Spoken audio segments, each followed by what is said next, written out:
বিসমিল্লাহির রহমানির রহিম। আসসালামু আলাইকুম। দেখছেন আমাদের গ্রামের জীবন চ্যানেল থেকে আরও একটি প্রতিবেদন।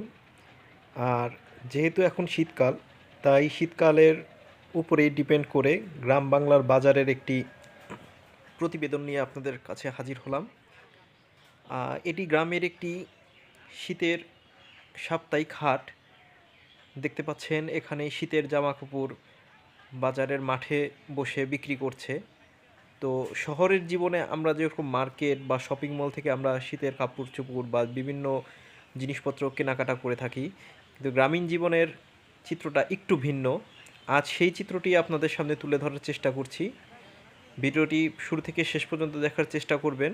এখানে দেখতে পাচ্ছেন একটি স্কুলের মাঠে, মানে সাপ্তাহিক বাজারের হাটে সবাই জামা কাপড় নিয়ে বসে আছে, মানে এরা হচ্ছে দোকানদার বা দোকানি আমরা যেভাবেই বলি না কেন। আর এখানে বিভিন্ন ধরনের লোকজন এসে জামা কাপড়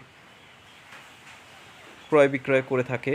দেখতে পাচ্ছেন স্কুলের ছাত্রছাত্রী, গ্রামীণ মানুষজন, শিশু কিশোর, বৃদ্ধ, সব ধরনের মানুষের জামা কাপড় এখানে দেখতে পাচ্ছেন। এখানে খুব সুলভ মূল্যেই জামা কাপড়, জিনিসপত্র, কাপড় চোপড়, বিশেষ করে শীতের কাপড় চোপড়গুলো পাওয়া যায়। আর শহরের জীবন থেকে এটা সম্পূর্ণই আলাদা। ভিডিওটি ভালো লাগলে আমার চ্যানেলটি সাবস্ক্রাইব করুন। ধন্যবাদ।